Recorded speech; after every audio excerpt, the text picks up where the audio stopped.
ನಮಸ್ಕಾರ ಸ್ನೇಹಿತರ, ಪಿಂಚಣಿದಾರರಿಗೆ ಭರ್ಜರಿ ಗುಡ್ ನ್ಯೂಸ್. ಹೌದು ಸ್ನೇಹಿತರ, ಹಿರಿಯ ನಾಗರಿಕರಿಗೆ ಜೊತೆಗೆ ವಿಧವಾ ಮಹಿಳೆಯರಿಗೆ ಪಿಂಚಣಿ ಹೆಚ್ಚಳ ಆಗ್ತಾ ಇದೆ. ಸೊ ಇದ್ರ ಬಗ್ಗೆ ನಾನು ಈಗಾಗಲೇ ಒಂದು ವಿಡಿಯೋದಲ್ಲಿ ಕೂಡ ಮಾಹಿತಿಯನ್ನು ಒದಗಿಸಿಕೊಟ್ಟಿದ್ದೀನಿ. ಆದರೆ ಬಹಳಷ್ಟು ಜನರು ಕೇಳ್ತಾ ಇರುವುದು, ಯಾವಾಗ ಬಿಡುಗಡೆ ಆಗ್ತಾ ಇದೆ ಸರ್, ಆದಷ್ಟು ಬೇಗ ರಿಲೀಸ್ ಮಾಡ್ಲಿಕ್ಕೆ ಹೇಳಿ ಅಂತ. ನಾವು ಹೇಳಿಕ್ಕೆ ಬರೋದಿಲ್ಲ ಕಣ್ರಿ, ಮೊದಲೇ ಹೇಳ್ತಾ ಇದ್ದೀನಿ. ಇದು ಸರ್ಕಾರವೇ ಡಿಸಿಷನ್ ಮಾಡಬೇಕಾಗಿರ್ತಕ್ಕಂಥದ್ದು. ನಾವೇನು ಗೌರ್ಮೆಂಟ್ ಅಲ್ಲ.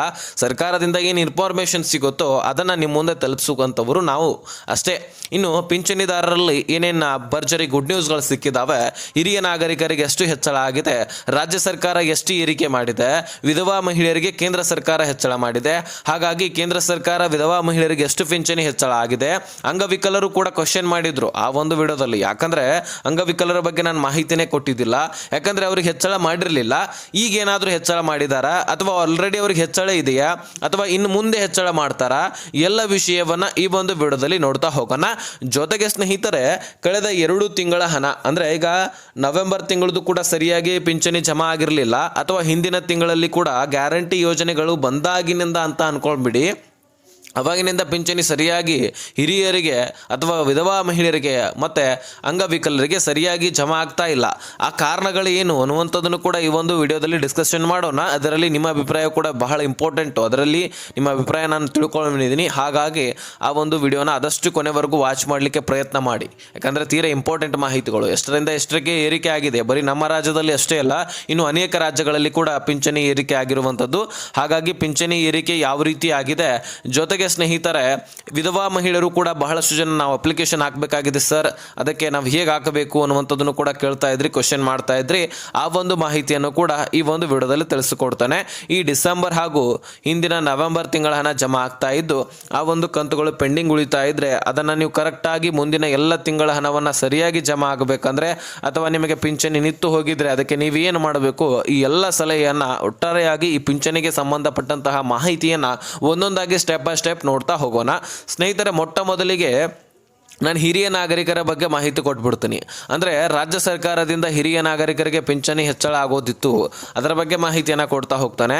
ಸ್ನೇಹಿತರೆ, ಹಿರಿಯ ನಾಗರಿಕರಲ್ಲಿ ಸಿದ್ದರಾಮಯ್ಯನವರು ಕೂಡ ಬರ್ತಾರೆ. ಯಾಕಂದರೆ ಅವರೇ ಒಂದು ಅನೌನ್ಸ್ ಮಾಡಿರ್ತಕ್ಕಂಥದ್ದು. ಸಿದ್ದರಾಮಯ್ಯನವರು ಏನು ಹೇಳ್ತಾರೆ, ಹಿರಿಯ ನಾಗರಿಕರ ಸಭೆಯಲ್ಲಿ ನಾವು ಕಳೆದ 2 ವರ್ಷದಿಂದ ಪಿಂಚಣಿಯನ್ನು ಹೆಚ್ಚಳ ಮಾಡಬೇಕಂತ ಹಿರಿಯ ನಾಗರಿಕರಿಗೆ ಅಂತ ಕಾಯ್ತಾ ಇದ್ವಿ. ಆದರೆ ಕಾರಣಾಂತರಗಳಿಂದ ಪಿಂಚಣಿ ಹೆಚ್ಚಳ ಮಾಡಿರಲಿಕ್ಕೆ ಆಗಿರಲಿಲ್ಲವಂತೆ. ಅವರಿಗೆ ಏನೋ ಕೆಲಸ ಬಹಳಷ್ಟು ಇದ್ದಂಗೆ ಕಾಣಿಸುತ್ತೆ, ಹಾಗಾಗಿ ಮಾಡ್ಲಿಕ್ಕೆ ಆಗಿರಲಿಲ್ಲ. ಓಕೆ, ಆದರೆ ಇನ್ನಾದರೂ ಮಾಡ್ತಾರಾ ಅಂತ ಕಾಯ್ದು ನೋಡಬೇಕಾಗಿದೆ. 2025 ಡಿಸೆಂಬರ್ ಒಳಗಾಗಿ ನಾವು ಪಿಂಚಣಿಯನ್ನು ಹಿರಿಯ ನಾಗರಿಕರಿಗೆ ಹೆಚ್ಚಳ ಮಾಡ್ತಾ ಇದ್ವಿ. ಅದರಲ್ಲಿ ಪುರುಷರು ಬಂದರು, ಮಹಿಳೆಯರು ಬಂದರು, ಒಟ್ಟಾರೆಯಾಗಿ 60 ವರ್ಷ ಮೇಲ್ಪಟ್ಟವರಿಗೆ ಈ ಪಿಂಚಣಿ ಹೆಚ್ಚಳ ಆಗ್ತಾ ಇದೆ ಅಂತೆ. ಅದು ಎಷ್ಟರಿಂದ ಎಷ್ಟಾಗಪ್ಪ ಅಂತ ನೀವು ಕೇಳ್ಬೋದು. 7ರಿಂದ 8% ಅಷ್ಟು ಹೆಚ್ಚಳ ಆಗಬಹುದಂತ ಮಾಹಿತಿ ಒದಗಿಸಿ ಕೊಟ್ಟಿರ್ತಕ್ಕಂಥದ್ದು ಸರ್ಕಾರ.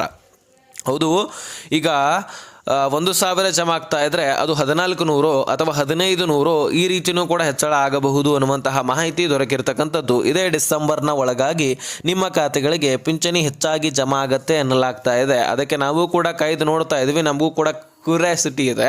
ಸ್ವತಃ CM ಅವ್ರ ಘೋಷಣೆ. ಸೊ ಇವರ ಬಗ್ಗೆ ನಾನು ಕ್ಲಿಯರಿಟಿ ಕೊಟ್ಟಿದ್ದೀನಿ, ಹಿರಿಯ ನಾಗರಿಕರ ಬಗ್ಗೆ. ಇನ್ನು ಸ್ನೇಹಿತರ, ವಿಧವಾ ಮಹಿಳೆಯರ ಬಗ್ಗೆ ಕೇಂದ್ರ ಸರ್ಕಾರದಿಂದ ಪಿಂಚಣಿ ಹೆಚ್ಚಳ ಆಗ್ತಾ ಇದೆ. ನಾವು ಇದರ ಬಗ್ಗೆ ನೋಡೋಣ. ಇದಾದ ಮೇಲೆ 2 ತಿಂಗಳ ಹಣ ಜಮಾ ಆಗ್ತಾ ಇದೆ, ಅದನ್ನು ಕೂಡ ನೋಡೋಣ. ಅದರ ಜೊತೆಗೆ ಅದಾದ ಮೇಲೆ ಇಂಪಾರ್ಟೆಂಟ್ ಮಾಹಿತಿ ಇದೆ. ಒಂದು ವೇಳೆ ಮುಂದಿನ ದಿನಗಳಲ್ಲಿ ಪಿಂಚಣಿ ನಿಮಗೆ ಏನಾದರೂ ನಿಂತು ಹೋದರೆ ನೀವು ಏನು ಮಾಡಬೇಕು, ಈ ಹಿಂದಿನ ದಿನಗಳಲ್ಲಿ ಎಲಿಜಿಬಲ್ ಇದ್ರೂ ಸಹಿತ ಪಿಂಚಣಿ ಜಮಾ ಆಗ್ತಾ ಇಲ್ಲ ಅಂದರೆ ಮುಂದಿನ ದಿನಗಳಲ್ಲಿ ಜಮಾ ಆಗೋದಿಲ್ಲ.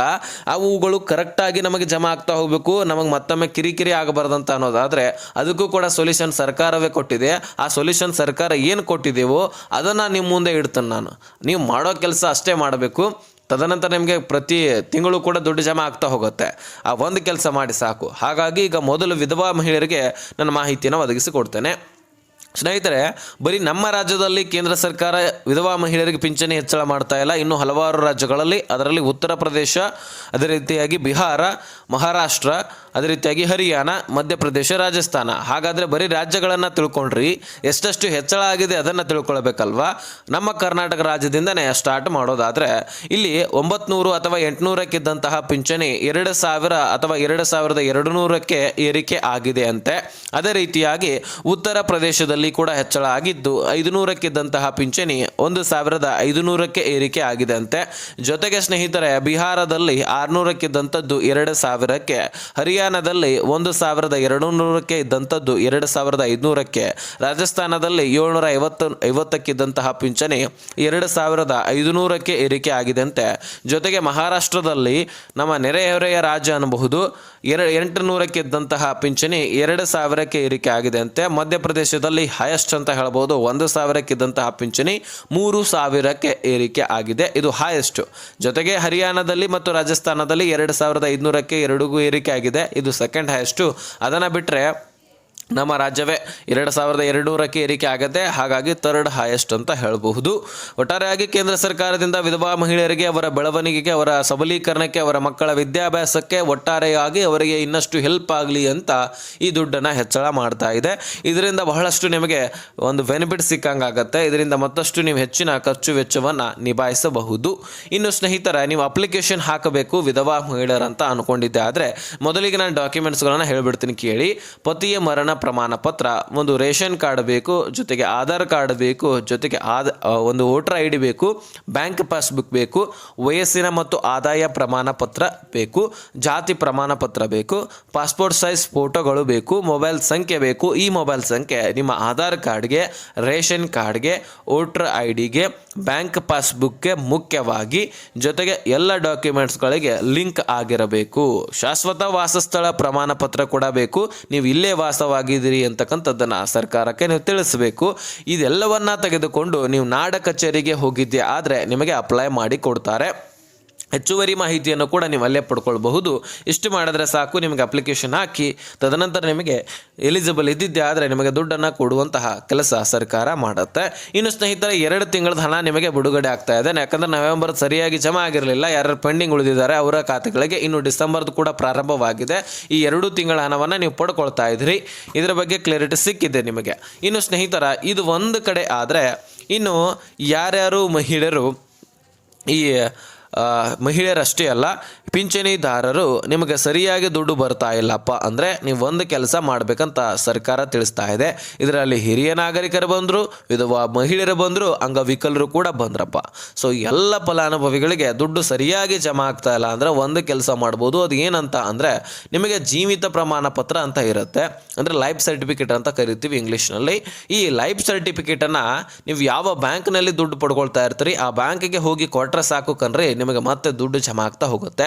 ನಿಮಗೆ ಹೋಗ್ಲಿಕ್ಕೆ ಆಗ್ತಿದ್ರೆ ನೀವೇ ಹೋಗಬಹುದು, ಇದು ಬೆಸ್ಟ್ ಆಪ್ಷನು. ನಿಮಗೆ ಹೋಗ್ಲಿಕ್ಕೆ ಆಗಲಿಲ್ಲಪ್ಪ, ನಮಗೆ ಆಗೋದಿಲ್ಲ ಅಂತ ನೀವು ಅಂದಿದ್ದೆ ಆದರೆ ಒಂದು ಕೆಲಸ ಮಾಡಬಹುದು, ನಿಮ್ಮ ಮನೆಯಲ್ಲಿರ್ತಕ್ಕಂತಹ ಕುಟುಂಬಸ್ಥರನ್ನು ಕಳುಹಿಸಿ ವಿಡಿಯೋ ಕಾಲ್ನ ಮುಖಾಂತರ ಕನ್ಫರ್ಮ್ ಮಾಡಬಹುದು. ಇಷ್ಟು ಮಾಡಿದ್ರೆ ನಿಮಗೆ ಎಂದಿನಂತೆ ಮತ್ತೆ ದುಡ್ಡು ಜಮಾ ಆಗ್ತಾ ಹೋಗುತ್ತೆ. ಸ್ನೇಹಿತರೆ, ನಾನು ಒಂದು ವಿಷಯ ಮರ್ತಿದ್ದೀನಿ, ಅಂದರೆ ಅಂಗವಿಕಲರ ಬಗ್ಗೆ ಮಾಹಿತಿ ಕೊಡೋದನ್ನು ಮರ್ತಿದ್ದೀನಿ. ಅದರ ಬಗ್ಗೆನೂ ಕೂಡ ಕೊಟ್ಟುಬಿಡ್ತೀನಿ, ಯಾಕಂದರೆ ಅದರ ಬಗ್ಗೆ ಪ್ರಶ್ನೆ ಬಹಳಷ್ಟು ಜನ ಮಾಡಿದರು. ಅಂಗವಿಕಲರಿಗೆ ಆಲ್ರೆಡಿ ಹೆಚ್ಚಳ ಆಗಿರುತ್ತೆ ದುಡ್ಡು. ಅದು ಹೇಗಪ್ಪ ಅಂತ ನೀವು ಕೇಳಬಹುದು. ಒಬ್ಬರಿಗೆ ಒಂದು ಬೆರಳು ಇರಲಿಲ್ಲ ಅಂದರೆ ಅವರಿಗೆ 800 ರೂಪಾಯಿ ಕೊಡ್ತಾ ಇದ್ದರೆ, ಒಬ್ಬೊಬ್ಬರಿಗೆ ಒಂದು ಕೈಯೇ ಇರೋದಿಲ್ಲ ಪೂರ್ತಿಯಾಗಿ, ಅವರಿಗೆ ಒಂದು 1,200 ರೂಪಾಯಿ ಕೊಡ್ತಾರೆ. ಒಬ್ಬೊಬ್ಬರಿಗೆ 2 ಕೈ ಇರೋದಿಲ್ಲ, ಅವರಿಗೆ 2,000 ಕೊಡ್ತಾರೆ. ಹೀಗೆ ನಿಮ್ಮ ಅಂಗವೈಕಲ್ಯ ಆಧಾರದ ಮೇಲೆ ಯಾರಿಗೆ ಹೆಚ್ಚಿನ ಅಂಗವೈಕಲ್ಯತೆ ಇರುತ್ತೋ, ಯಾರು ಹೆಚ್ಚು ಹ್ಯಾಂಡಿಕ್ಯಾಪ್ ಇರ್ತಾರೋ ಅವರಿಗೆ ಹೆಚ್ಚೆಚ್ಚಾಗಿ ದುಡ್ಡು ಜಮಾ ಆಗ್ತಾ ಹೋಗುತ್ತೆ. ಹೀಗೆ ಏರಿಕೆ ಆಲ್ರೆಡಿ ಇರುತ್ತೆ, ಹಾಗಾಗಿ ನಿಮಗೆ ಹೆಚ್ಚಳ ಮಾಡುವಂಥ ಅವಶ್ಯಕತೆ ಇಲ್ಲ. ಸೊ ಇನ್ನೂ ಹೆಚ್ಚಳ ಮಾಡ್ತಾ ಹೋದರೆ ಸರ್ಕಾರ ತಟ್ಟು ಹಾಕೋಬೇಕಾಗತ್ತೆ. ಈಗಾಗಲೇ ಗ್ಯಾರಂಟಿ ಯೋಜನೆಗಳನ್ನು ಕೊಡ್ತಾನೆ ಸರ್ಕಾರ ತಟ್ಟು ಹಾಕೊಂಡು ಬಿಟ್ಟಿದೆ. ಇದರ ಬಗ್ಗೆ ನಿಮ್ಮ ಅಭಿಪ್ರಾಯ ತಿಳಿಸೋದು ಭಾಳ ಇಂಪಾರ್ಟೆಂಟು. ಯಾಕಂದರೆ ಗ್ಯಾರಂಟಿ ಯೋಜನೆಯಲ್ಲಿ ದುಡ್ಡು ಹಾಕಿ ಬೇರೆ ಯೋಜನೆಗಳನ್ನು ಮರೆತು ಬಿಟ್ಟಿದ್ದಾರೆ ಸರ್ಕಾರ. ಹಾಗಾಗಿ ಇದರ ಬಗ್ಗೆ ನಿಮ್ಮ ಅಭಿಪ್ರಾಯ ನಾನು ಕೇಳೋದು ಬಹಳ ಇಂಪಾರ್ಟೆಂಟ್ ಅಂತ ಹೇಳಿದ್ದೆ. ಈ ಗ್ಯಾರಂಟಿ ಯೋಜನೆಯಿಂದ ಪಿಂಚಣಿ ಯೋಜನೆಗೆ ಹೊಡೆತ ಬೀಳ್ತಾ ಇದೆಯಾ ಅನ್ನುವಂಥದ್ದನ್ನು ನನಗೆ ಕನ್ಫರ್ಮ್ ಮಾಡಿ ತಿಳಿಸಿ. ನಿಮ್ಮ ಅಭಿಪ್ರಾಯದಿಂದ ನನಗೆ ತಿಳಿಸಿ, ಕಮೆಂಟ್ ಮಾಡಿ, ಮರಿಬೇಡಿ.